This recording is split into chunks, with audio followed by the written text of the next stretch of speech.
Një audio-incizim i publikuar mbrëm nga Mefail Shkodra shënon edhe paraqitjen e tij të parë pas më shumë se 3 muajsh i cili ndodhet në Arrati.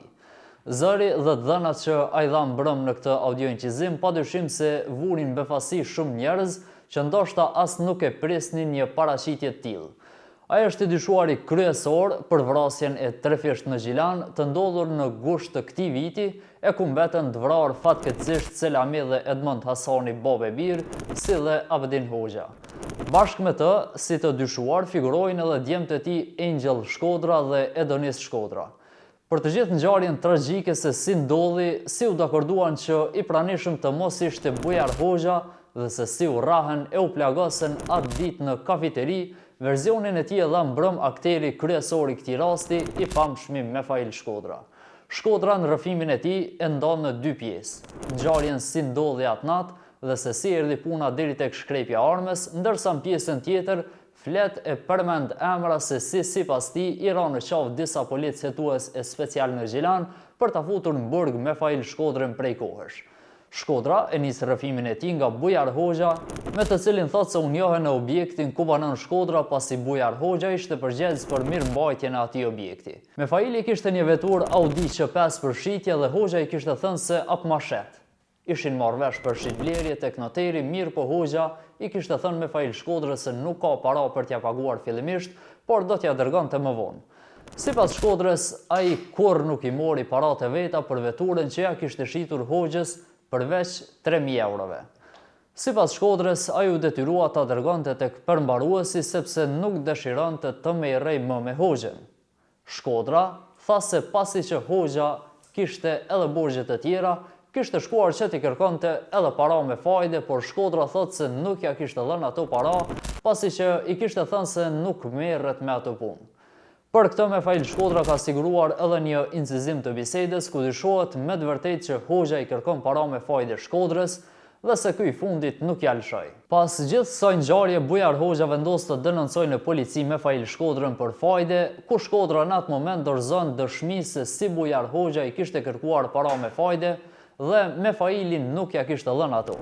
Hoxha dhe Shkodra tashmë ishin në proces hetues dhe kësaj u ndalohej të takoheshin derisa shkaku i mosmarrëveshjes mes tyre përkëndse pajtimin e të dyja palëve kishte ndërhyrë Edmond Hasani, i cili edhe inicon një takim mes Mefail Shkodrës për pajtimin e dy palëve, pasi Edmondi ishte edhe familjar i Bujar Hoxhës.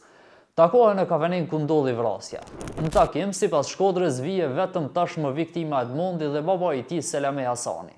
Në anën tjetër ishte edhe Mefail Shkodra me 2 djemtë e tij, ku djali Mefailit në bisedë siber sheh se jashtë kafës po vjen edhe Bujar Hoxha, me të cilin nuk kishin të drejtë kurse si të takoheshin. Në atë moment, familja Shkodra dëshirojnë të dalin nga kafeneja, mirë po sipas Shkodrës, Selami Hasani i vërsule djemve të tij, ku edhe fillon përleshja e cila eskalon në rrahje masive. Pas pak dëgjohet një kris me armës, ku Shkodra thotë se erdhi nga tualeti i kafës që detyroi ta nxjerrte armën dhe ta shkrepte 2 herë në ajër e 2 herë në tokë.